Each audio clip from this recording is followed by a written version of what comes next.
Bukod sa malakas na lindol, sinalubong din ng iba't ibang problema ang mga nagbalik eskwela ngayong araw. Tulad sa Macabebe, Pampanga kung saan ang ilang silid nalubog sa baha. Nakatutok si Oscar Oida.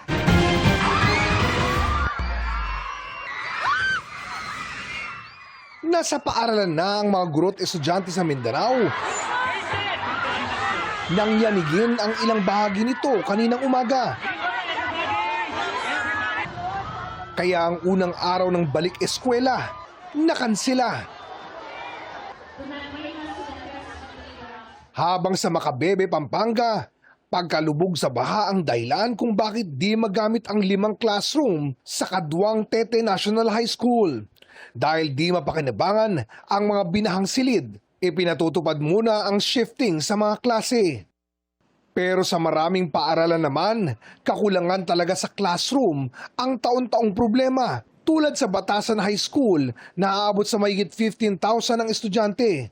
Sabi ng principal, kasya naman ang 100 classrooms pagkat naka-blended education sila. Ngayong umaga, isang grade level po yung nandito sa amin ng on-site. So yung isang grade level din naka-online. Kaya na-manage po namin yung dami ng estudyante. Sa Corazon si Aquino Elementary School naman, mahigit 8,500 na ang mag-aaral. Kaya hinati sa dalawa ang lagpas 40 classroom. Meron po tayong dinagdag na mga classrooms na hinati, bagamat tumutulong ating local government at pumunta na po rito para i-soundproof yung mga division, yung mga partition room natin.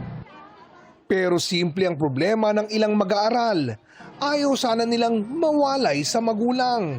Kaya marami sa kanila ang nag-iiyakan. Lagi naman po namin siyang sinasabihan na kailangan niya na po magpaiwan. Kasi first day niya po, iniisip niya po na baka iwan po namin siya dito. Kaya ganyan po siya. Bakit? Sila lang ba? Heto ang sina Mami. Saglit pa lang, nasesipangs na. May ay kapit sa poste, masilip lang si The Junior.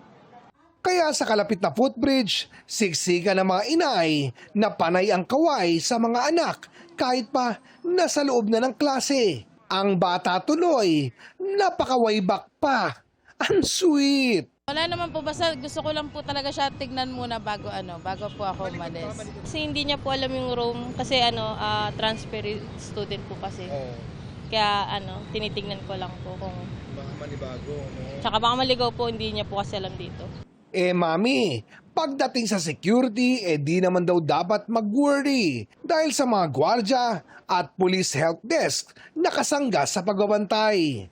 At kahit pa may iyakan, bakas pa rin naman sa mga bata ang excitement ng pasukan dahil sa mga bagong uniform, bagong gamit at mga bagong kaklase.